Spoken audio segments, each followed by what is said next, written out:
Imagine standing at the altar, exchanging vows, smiling for photos, promising to love someone forever, while secretly knowing the exact day you'll walk away.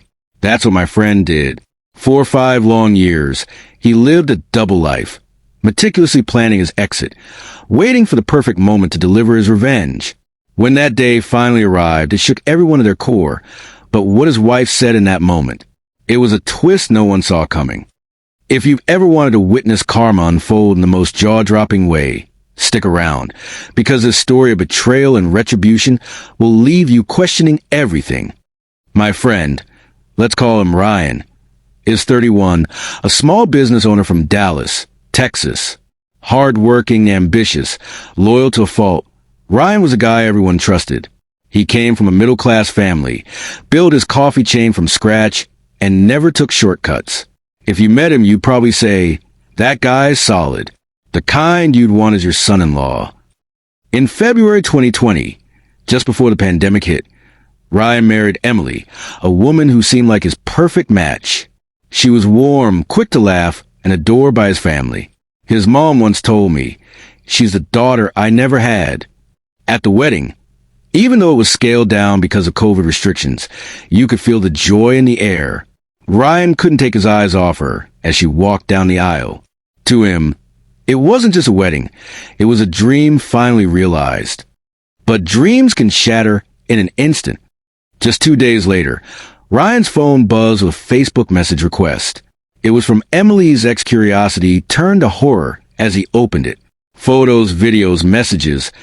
Undeniable proof that Emily's relationship with her ex hadn't ended before the wedding. Some texts were dated just weeks before their vows. One message burned into Ryan's memory. I'll always be yours, no matter what happens next. Imagine reading that days after pledging forever. I'll never forget the night Ryan confided in me. We were in his apartment, blinds drawn, the glow of the city faint through the window. His hands trembled around a coffee mug. Man, it feels like someone carved me open, he said, his voice raw. But if I scream, if I tell anyone, it'll destroy both families. So I just can't. That's the kind of guy Ryan was. Even in betrayal, he thought of others first. But instead of walking away, Ryan did something most of us could never imagine. He stayed. He buried the pain deep inside, smiled for the cameras, and played the part of perfect husband. Date nights, anniversary Instagram posts, romantic captions like "My forever." The illusion was flawless. Nobody suspected the truth. What nobody knew was that Ryan had already set his revenge in motion.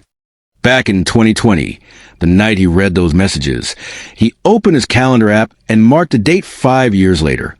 February 14th, 2025. Valentine's Day. That would be the day he'd file for divorce. I wasn't going to lose, he told me recently, his voice steady. Not financially. Not emotionally. Every single day, I was taking back what she owed me. From that moment, Emily wasn't his wife anymore. She was, in his words, someone who cooked, cleaned, and kept up appearances. His revenge wasn't loud, it wasn't violent. It was calculated, quiet, and cold. The crazy part? He played his role so well that even Emily didn't know something was wrong. 4 or 5 years, she thought they were building a future together.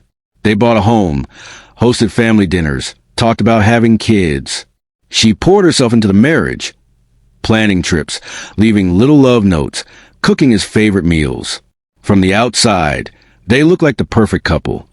But Ryan's heart was locked behind that date on his calendar. I remember a barbecue 3 years into their marriage. Emily was telling a funny story about their honeymoon, laughing with her arm around Ryan. Everyone else was smiling, but I noticed his eyes were cold, distant. Later I asked if he was okay. He just shrugged. Yeah, man, just tired. I believed him. We all did. Fast forward to Valentine's Day, 2025. Exactly 5 years to the day. Ryan sat Emily down, handed her divorce papers, and said 3 words. This is done. No fight, no explanation, just finality. The shock waves were instant. His parents begged him to explain. Emily's parents were in tears, insisting it was a rough patch, that they could fix it with counseling. Friends like me tried to mediate, desperate to understand. But Ryan was a wall, silent, unyielding, his face carved from stone. And then it happened.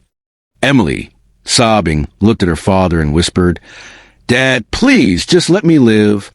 Time froze. Her words hit the room like an earthquake. It wasn't just Ryan who'd been trapped. 4 or 5 years. Emily had been trying to make up for something she didn't even know Ryan knew. Every act of love, every desperate attempt to connect, had been met with his quiet detachment. She hadn't just been his wife. She'd been his prisoner. And here's the twist Ryan never saw coming. When he finally set her free, she didn't fight. She smiled. Through the tears, you could see it. Relief. Liberation. She hadn't just lost a marriage that day. She'd escaped it. Ryan thought his revenge was a masterpiece. Cold, patient, calculated.